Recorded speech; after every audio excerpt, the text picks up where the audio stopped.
COS, Mr. Desmond Tan.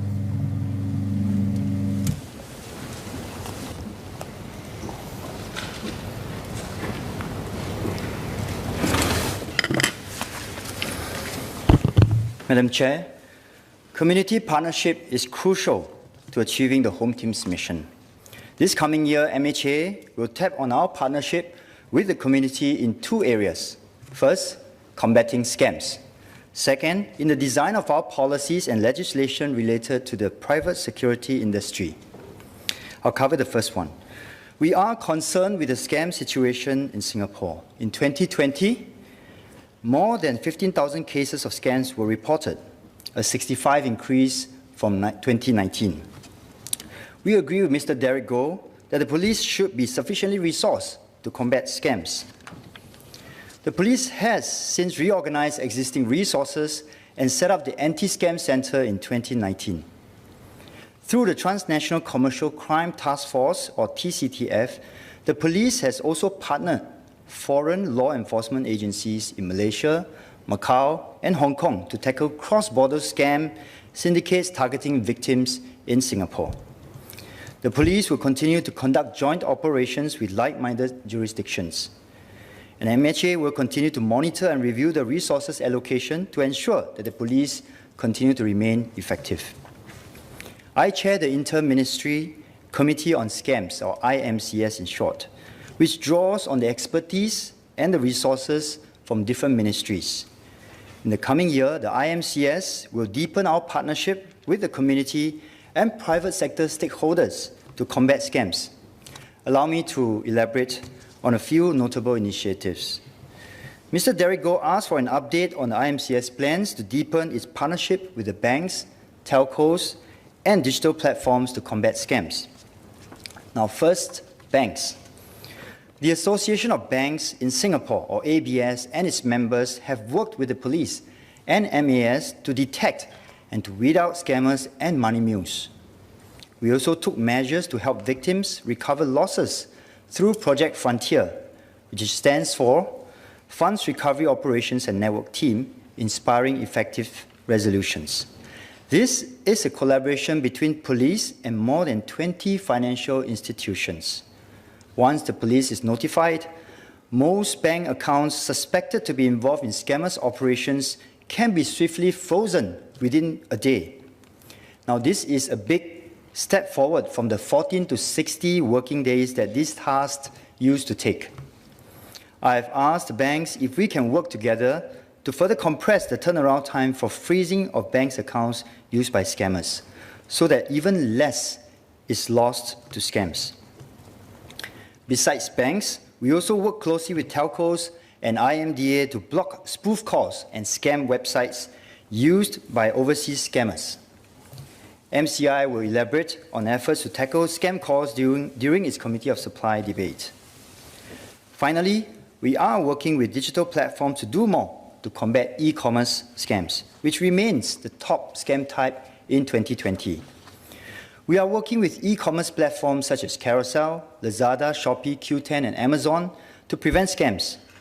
Areas being explored are improving the seller verification and increasing the use of more secure payment methods such as escrow accounts. A few overseas jurisdictions have begun exploring the use of legislative levers to place clear obligations on the industry to secure e-commerce transactions. For example, in December 2020, the EU Commission proposed the Digital Services Act to better regulate the digital space, including online platforms and intermediaries. The government is considering all options to address the scourge of e-commerce scams. While efforts to disrupt scammers' operations and money transfers are key to combating scams, the best defense against scams is a discerning and vigilant public. Everyone can potentially be a victim, not just the elderly. MHA's survey found that in 2020, close to 50% of scam victims were between 20 and 39 years old. It is important for everyone to exercise vigilance, to be skeptical of incredulous promises and unverifiable requests, and check with authorities whenever in doubt. I also encourage everyone to download Scam Shield to filter out scam calls and messages.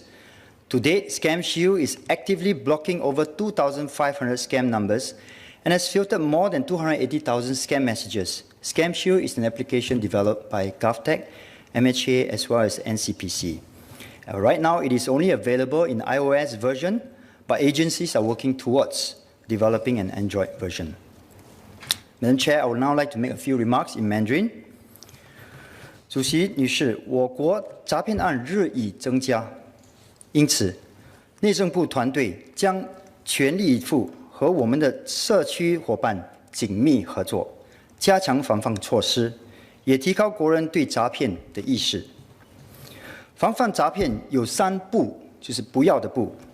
第一，不要轻易相信陌生人；第二，不要泄露任何密码；而第三，不要随便转账汇款。近来，借贷诈骗案有所增加，但是根据我国条例，合法的贷款公司不允许进行任何的远程借贷。也就是说，只有骗子才会用电话或者 WhatsApp 传简讯，假冒贷款公司要借钱给您。请大家一定要提高警惕。如果碰到可疑的状况，公众也可以上律政部网站查看合法贷款公司的名单，以及到 Apple Store 下载 Scam Shield 手机应用程序，用 Scam Shield 屏蔽和举报可疑的电话。Now I'll talk about the engaging community on policies and legislation related to private security industry. Mr. Raj Joshua Thomas asked how the new Security Agency's Competency Evaluation or SACE framework will encourage transformation and adoption of technology by the private security industry. A key assessment area under the SACE will be on how much security agencies harness technology to augment critical areas such as training, operations, command and control, and communications. This will set new benchmarks for the industry. These competencies will be reviewed periodically to keep up with technological developments and complement efforts under the Security Industry Transformation Map. MHA takes a very serious view on the abuse of security officers, and we will amend the Private Security Industry Act, PSIA, to include new offences to address the common types of verbal and physical abuse which security officers face when carrying out their duties. These offences will also carry harsher punishment or penalties compared to similar offences against the general public. In addition, we will continue supporting public education efforts such as the industry-led anti-abuse campaign. MHA will also work with the industry to equip security officers with better public management skills and encourage the use of body-worn cameras to further deter abuse. I will also address 2 questions on road safety. Mr. Faisal Manap asked whether drivers in financial difficulty can be allowed to pay their road traffic fines in installments. MHA has been studying this since last year, as we have also received feedback from several members of this House. Regardless, already today, for genuine cases of financial difficulty, if the individual appeals to traffic police and appeal is assessed to be meritorious, TP will extend the deadline to pay the traffic fine. Mr. Patrick Tay spoke about the need for greater traffic safeguards. In general, road safety has improved. Road traffic fatalities have decreased in the past decade, from 195 in 2011 to 118 in 2019, and 85 last year in 2020. That said, we agree with Mr. Patrick that every accident is one too many. We will continue to do more to enhance road safety. For example, to better protect elderly pedestrians, we will increase the penalties for motorists who commit offences at pedestrian crossings or offences that endanger pedestrian safety in silver zones. We will also put in place similar measures for school zones to protect students. We are completing our review and we will announce details later in the year. conclusion, the Home Team will continue to work in close partnership with our community to build a safer and a more secure Singapore. Thank you.